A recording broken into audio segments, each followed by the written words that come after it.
From the great county of Embu. Asante Bi Speaker kwa kunipa nafasi niweze kukaribisha shule ya Seven Forks Primary School katika Mbeere South, Embu County, na pia katika county 47 wakati wile county inajulikana sana. Yangu ni machache ni kuambia watoto wa Seven Forks, karibuni sana muweze kuangalia yale tunatenda hapa.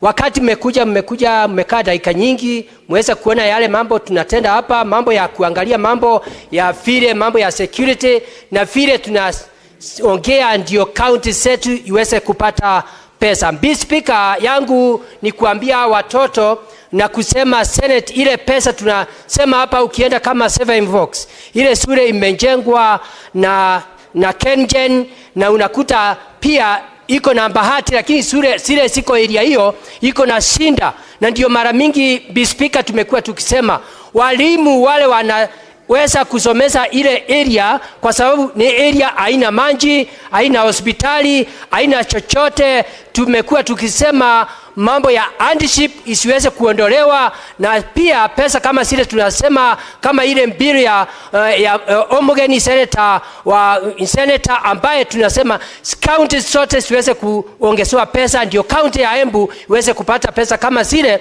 ndio kama kule, kama ni parapara, kama ni hospitali, kama ni mambo mengi ya agriculture iweze kuendelea vizuri. Kwa hivyo naweza kusema watoto wa Seven Forks hapa mkiweza kukaa vizuri na musikise mambo ya walimu, muweze kujiepusha na mambo ya dawa ya kulevya, mambo ya pombe. Wakati mwingine miaka itakayokuja ninyi mtakuwa maseneta, ninyi mtakuwa speaker, ninyi mtakuwa wenye wabunge na mtakuwa kila kitu. Kwa hiyo Bi Speaker, na wakaribisha na ni asante.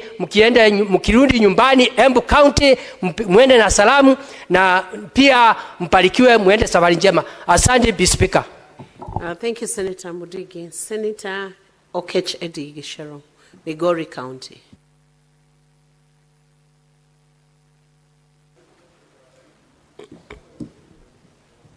Madam Speaker, I know today has been a very emotional day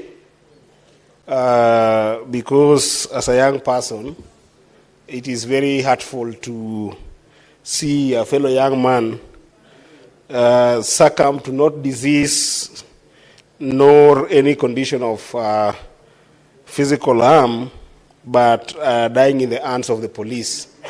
And Madam Speaker, before I just contribute here, I wanted to thank Mr. Speaker so much for the kindness he had extended and the urgency he has put on the matter of the death of Albert Ojwang by making sure that the CS as well as the officers who are charged with our security can be in this house tomorrow.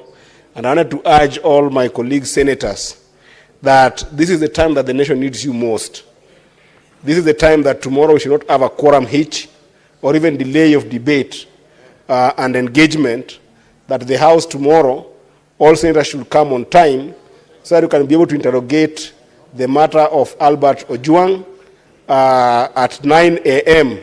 We'll be here so that by 9:30 when the house rises, then we can be able to deal with that issue. And I want to thank all the senators for taking this issue seriously and the comments that you have made, and as well as I do extend my heartfelt condolences and my sympathies to the family of Albert Ojwang. I know I'll try and control my emotions so that I can be able to contribute on this equally important matter, the matter of the formula for which we push forward to be able to share resources among counties. Madam Speaker, I am a member of Finance and Budget Committee, and I was part of the team, therefore, that tried to think about what would be the best fourth basis formula for us to be able to share the resources that we have for counties horizontally. And Madam Speaker, while there were a number of suggestions by the CRA on the matter of sharing revenue, we felt very strongly that it's important that we have one parameter. And that parameter, Madam Speaker, is that there is no county that should lose in this avenue of sharing resources after what we have gotten from the national coffers, Madam Speaker. And therefore, Madam Speaker, when we created the formula, everything we considered was to make sure that that principle abides. And therefore, Madam Speaker, we suggested that we come up with a baseline that will always ensure that when resources are shared in this country, or when the basis for sharing resources is considered, then no county ever loses what they have gotten. And there is a reason behind this, Madam Speaker. The reason is very simple.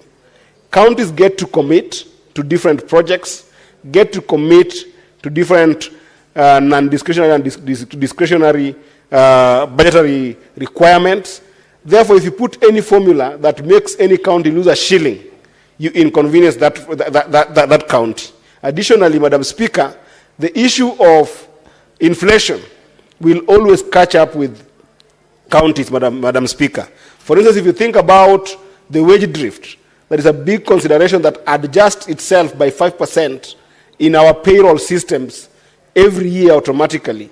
If you deny a county a shilling from what they got in the previous allocation, then you end up being injurious to their planning purposes. And therefore, Madam Speaker, the idea of the baseline of 387 is in and itself a very important one. And Madam Speaker, I therefore will dissuade any amendment that augments that baseline, that brings it to zero or any other thing. But now, Madam Speaker, when we came to this House, the issue was raised about the smaller counties who are going to gain from the previous CRA formula. And Madam Speaker, the rationale behind these small counties not getting what I would call adequate resources to make them run is because, Madam Speaker, these 11 counties in particular have faced a serious challenge of viability.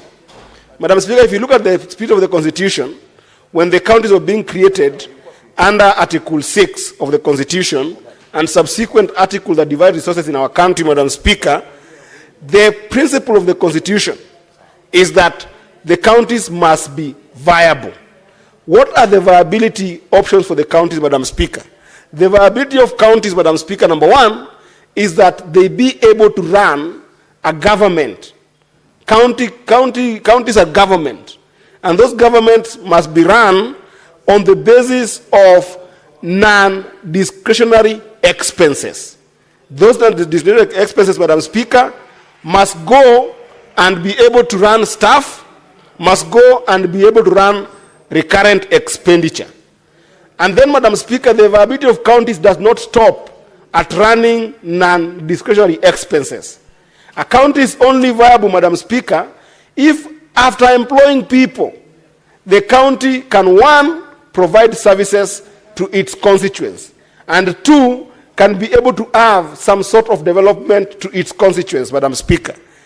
What we have seen in the county of Isiolo, what we have seen in the county of Vihiga, what we have seen in the county of Samburu, what we have seen in the county of Tharaka-Nithi, what we have seen in the county of Laikipia, what we have seen in the county of Nyamira, what we have seen in the county of Taita Taveta, what we have seen in the county of Lamu, what we have seen in the county of Elgeyo Marakwet, what we have seen in the county of Kirinyaga, and lastly, what we have seen in the county of Embu, is that they can only run their non-discretionary expenses, recurrent expenses.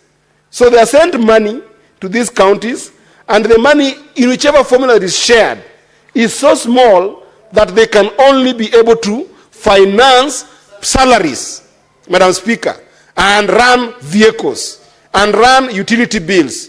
Madam Speaker, that is not the viability of counties as was intended by the Constitution.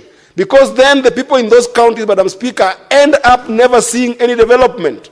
So, by virtue of not giving them enough and adequate resources to be able to run services and to be able to run development budgets, Madam Speaker, we end up only giving money to individuals in those counties who, if they misappropriate the non-discretionary expenses, Madam Speaker, then we are only really creating 11 billionaires every 5 years in those counties in the form of governors. So this is a rot in the, the redistricting, or rather the formula that was used to draw the counties, Madam Speaker, by using the 1992 districts, and that rot cannot be corrected by simple element of delineation. It can be corrected by finding a formula that can be able to enable those counties get monies to run budgets for development and run budgets for services. And therefore, that is why when we got here as a finance and budget committee and listened to senators, the senators did propose that in lieu of that problem, let us seclude about 2 billion to make sure that we give these counties, and if possible, pass a law to ring-fence that money to go to development of those counties. Now, Madam Speaker, the reason for this amendment by Senator Mogeni from Nyamira is that that which is being ring-fenced of 2 billion, which every county will get an average of about 181 million, is not adequate enough to cushion development. It's not adequate enough to cushion service delivery. Now, we understand that.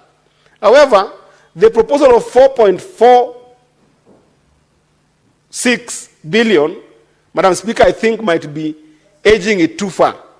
Reason being, there is no scientific formula that guarantees all the county governments which part of the money they receive they put for development. So while I agree with the principle that we need to add just a little bit more money above the 2 billion, I think that 4.42 might be prohibitive to a conversation with other delegations from other counties. So for us to be magnanimous with these counties, I want a way forward. And I want to plead with the senators. First of all, the 11 senators who have brought this amendment through Senator Mogeni, and then the other colleagues from other bigger counties. Why can't we make it 3 billion? I think 3 billion can be a compromise that allows for proper ring fencing, money for development for these counties, but also that is not prohibitive enough to make us not pass this for this formula this week. Because, Madam Speaker, there is urgency in passing this formula this week. And I'll tell you why. While we are fighting for 387 billion, there's a bigger conversation about costing of county functions, Madam Speaker. And we have never sat as a Senate so that we use the instrument of costing county functions as a conversation between us and the national government. So we need to pass this formula by urgency this week, and then we retreat, prepare, come back to fight with the national government on how much must counties get. The issue of DORA is the next conversation that we must now invite all of us. And when we're going to that table of fighting for that money, Madam Speaker, we must go all of us. We must not have some senators from the 11 counties crying this other side, while the senators from the 36 counties also crying on this other side. We must move together. So I think that togetherness, let us all agree that, yes, the 2 billion is small, but 4.46 might also be on the higher side. Therefore, Madam Speaker, I want to plead with my colleagues. Let us make it 3 billion. And let us not debate it further. Let us sit down, get the 3 billion to these smaller counties, give them the power to be able to run development, reinvest that money for development, and then now we start talking about the 465 billion. That's the bigger cake. Even if we give these counties 3 billion, Madam Speaker, it will barely be enough for development in Lamu. I have passed through the places like Nyamira, Madam Speaker, when I went to visit my brother, Senator Mogeni. Things like water are still a dream to people in those areas. If you're not close to any stream of water, Madam Speaker, then women still wake up very early in the morning in Nyamira. Wake up very early in the morning in Vihiga. I visited Senator Sotsi, Madam Speaker. Wake very early in the morning in the counties of Samburu, Madam Speaker, to go and fetch water. This money won't be enough for them. Even if you were to give them 4.46 billion, Madam Speaker, that won't be enough to solve the problems in Nyamira. It won't be enough to solve the problem in Elgeyo Marakwet. It won't be enough to solve the problems in Embu, Madam Speaker. We were sent here to fight for counties to get resources adequate enough to make the devolved functions work. They cannot work at 405 billion, Madam Speaker. They can only work if we fight to make sure that counties get 465 billion, Madam Speaker. It can't be that yesterday I saw the Minister for Finance, the CS for Finance, talking very proudly about allocation of billions of money to the national government to deal with healthcare, to deal with primary healthcare, to deal with issues of water, and giving the ministry over 100 billion. Yet these counties are left here, Madam Speaker, to fight over 47 billion to deal with a devolved health function. This we cannot accept, Madam Speaker. It cannot be that the Ministry of Water, Madam Speaker, is given more money than counties combined, when the entire provision of water, if you look at what we call WSPs, water service providers, Madam Speaker, they are rolling in loans, Madam Speaker, without any effort by the national government to save them. Assets have not been transferred to these water service providers, Madam Speaker. They don't even have proper asset register because, Madam Speaker, the national government has not agreed, has not accepted to transfer those assets to them, Madam Speaker. The moment we allow that every year we are going to be given a budget in this house that keeps on funding devolved functions and funding them to the ministerial department and agencies, Madam Speaker, we are doing a disservice to all these devolved functions, Madam Speaker.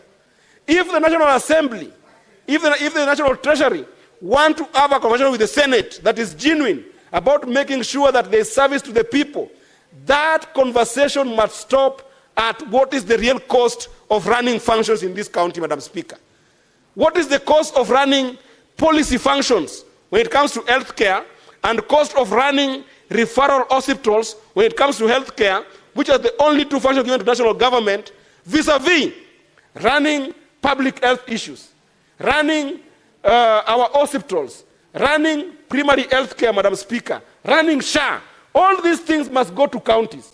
So I want to urge you, Madam Speaker, as I support this amendment, let us quickly move to agree on a position which I have proposed to be 3 billion. Let us support our brothers from smaller counties and then go and fight for more resources. And those resources, Madam Speaker, we must fight for them starting next week. Therefore, let's pass this formula this week and let's face the national government on the issue of 465 billion that must go to counties, Madam Speaker. And when we finish that fight, Madam Speaker, the next fight is going to be fighting with governors on accountability and corruption. We can't fight for 465 billion to go to counties and then governors go and waste it by having fleet of vehicles around, by building themselves into billionaires, so that every single 5 years we are creating 47 billionaires in these counties in the name of governors. It must stop. So yes, we are going to fight for our people to get money, 465 billion, but when we finish, we are coming for governors. They must stop the scourge of corruption in the money we are sending to our people in the grassroots.